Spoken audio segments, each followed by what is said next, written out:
Hey, wat ben je aan het doen? Gewoon? Gewoon wat? Gewoon even een script schrijven. Oh, leuk. Waarover? Nou, gewoon iets met taal.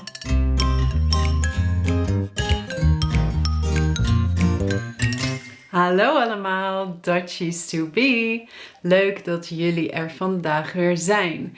It's great to have you all back again. Als je hier nieuw bent, ik ben Kim en ik maak video's voor studenten om Nederlands te leren. So if you're new here, I'm Kim and I'm making this channel for students to learn Dutch. But as almost always, I'm gonna talk in Dutch in this video. So if you need a little bit of help, then please go to the settings, activate the subtitles, or maybe you can even adjust the video speed so that you can follow this whole class. Vandaag gaan we kijken naar 6 woordjes die je waarschijnlijk vaak hoort of leest en waarvan je misschien niet helemaal precies weet hoe je ze moet gebruiken.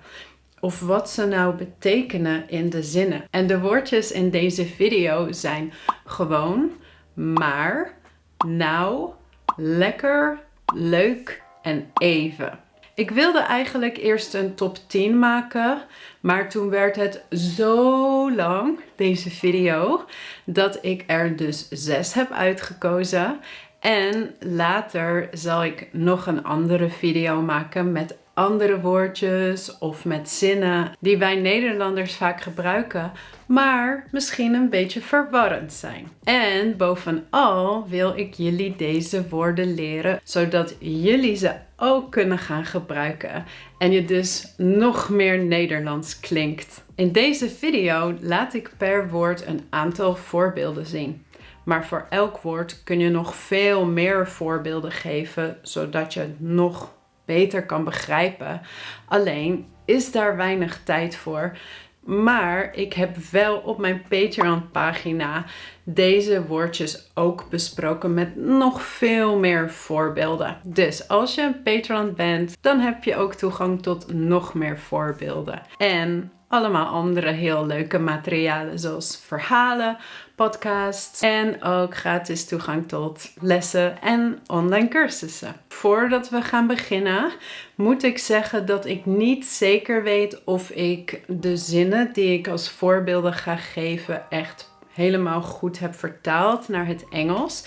Want soms is het moeilijk om het te vertalen. Dus als je iets ziet en je denkt dat het beter vertaald kan worden, zet het alsjeblieft in de reacties. We gaan beginnen met gewoon. En gewoon is een woord dat heel vaak wordt gebruikt en ook heel vaak als stopwoord wordt gebruikt. Dus als mensen praten, gebruiken ze vaak gewoon zonder dat ze het doorhebben. En we gaan eerst weer even kijken naar het voorbeeld uit de intro. Hey, wat ben je aan het doen? Gewoon? Gewoon wat? Gewoon even een script schrijven. Oh, leuk. Waarover? Nou, gewoon iets met taal. Nou, je ziet dat ik antwoordde op de vraag: wat ben je aan het doen? Gewoon.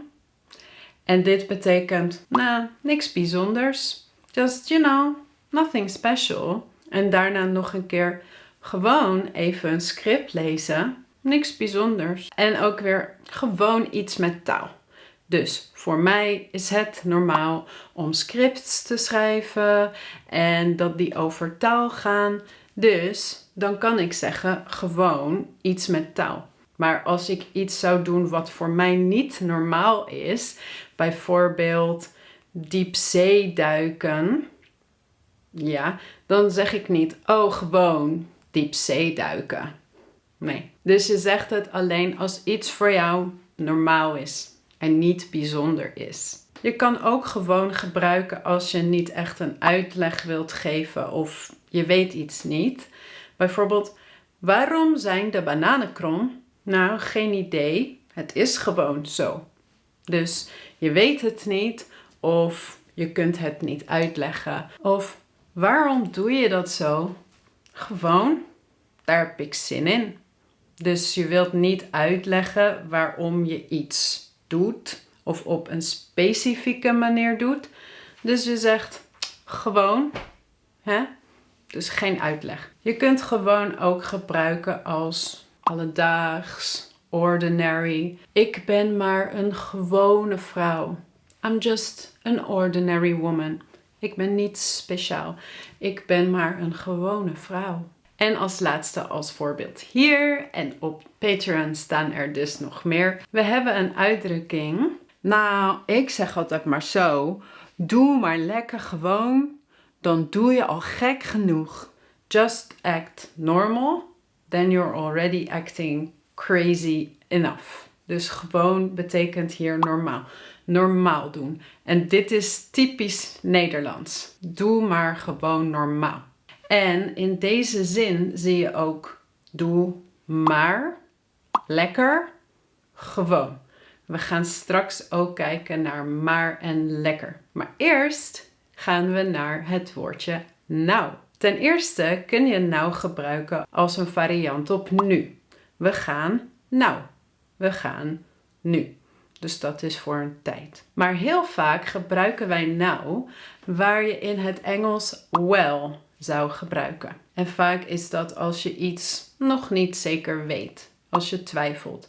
Dus ga je morgen mee? Nou, ik weet het eigenlijk nog niet. Well, I'm not sure yet. Dus je twijfelt. Andere zinnen die veel worden gebruikt zijn: meen je dat nou? Really? You really mean that? Meen je dat nou? Nou en? So what? Nou en? En je kunt ook nou gebruiken, 2 keer nou, voor een positieve of een negatieve reactie. En dat hangt af van je intonatie. Wat vind je van mijn nieuwe kapsel? Nou, het is erg mooi. Nou. Ja, dus nou, dat is positief. En nou, dat is negatief.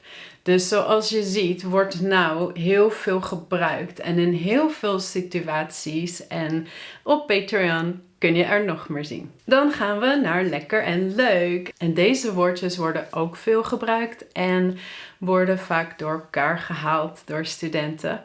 En mijn allereerste video op dit kanaal ging over lekker en leuk. Lekker en leuk. Allebei nice in het Engels. Ik wil eigenlijk vooral even kijken naar lekker. Want in de zin doe maar lekker gewoon. Act just tasty normal. Ja.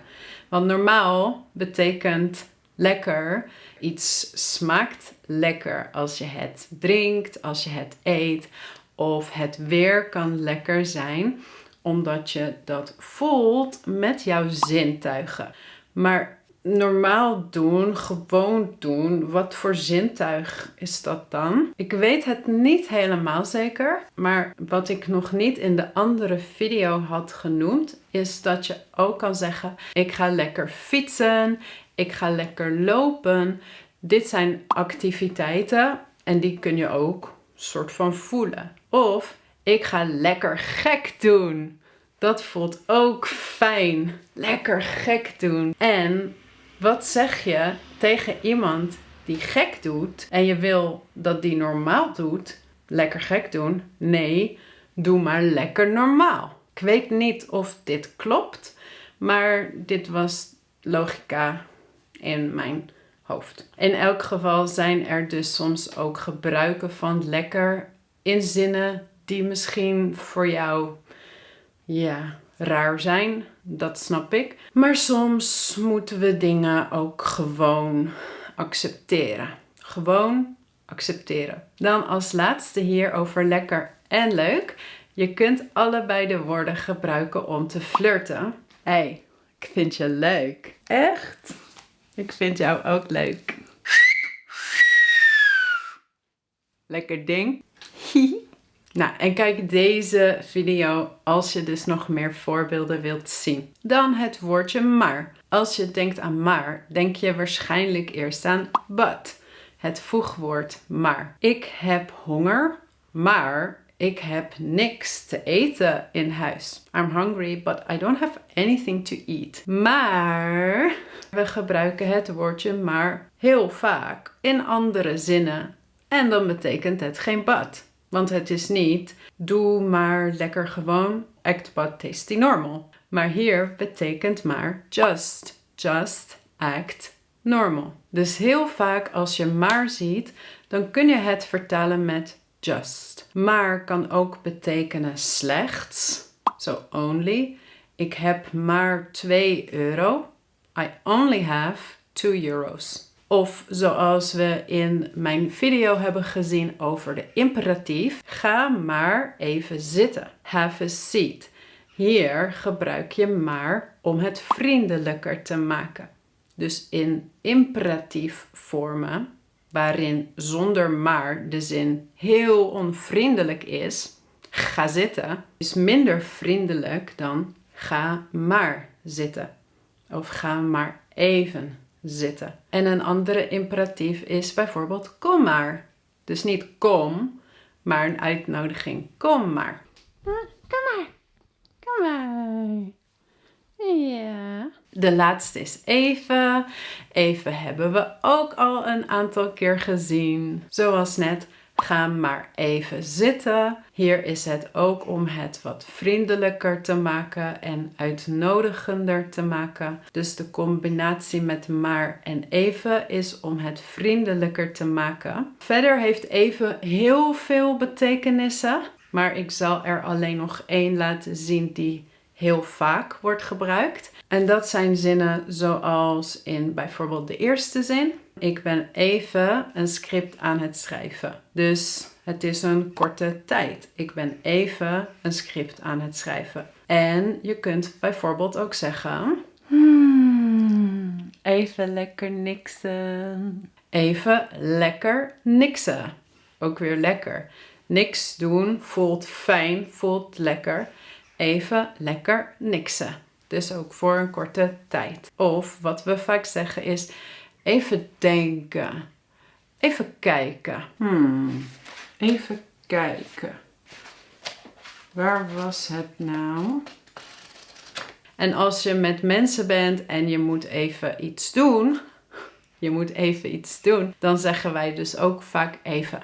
Bijvoorbeeld, sorry, ik moet even naar de wc. Sorry, ik moet even bellen. Dus dan is het meer een soort van excuus. Ik moet even weg. Ik kom straks weer terug. Het duurt niet lang. En waarom gebruiken wij dat dan zo vaak? Zoals je weet staat de agenda centraal in het leven van een Nederlander. Alles is gepland, pland. Snel. Effectief. Dus misschien zeggen we daarom vaak even. Het kost niet veel tijd. Ik ben zo weer terug. Het duurt maar even. Nou, dat was het dan. Ik ga even koffie zetten. Oh, en wat is dit? Gewoon een 50 het-woordenmok. Vind je hem niet leuk? Hier kun je lekker jouw koffie of thee uitdrinken en dan 50 frequente het-woorden leren. Je kunt als je tijd hebt even in mijn webshop kijken, maar kijk maar. Ik ben benieuwd of jullie nu deze woordjes een beetje beter begrijpen en of jullie ze ook gaan gebruiken. Dus zet in de reacties of je ze nu gaat gebruiken of dat je ze misschien al gebruikte. Ik wens jullie allemaal nog een fantastische dag en tot in de volgende video. Oké, doei!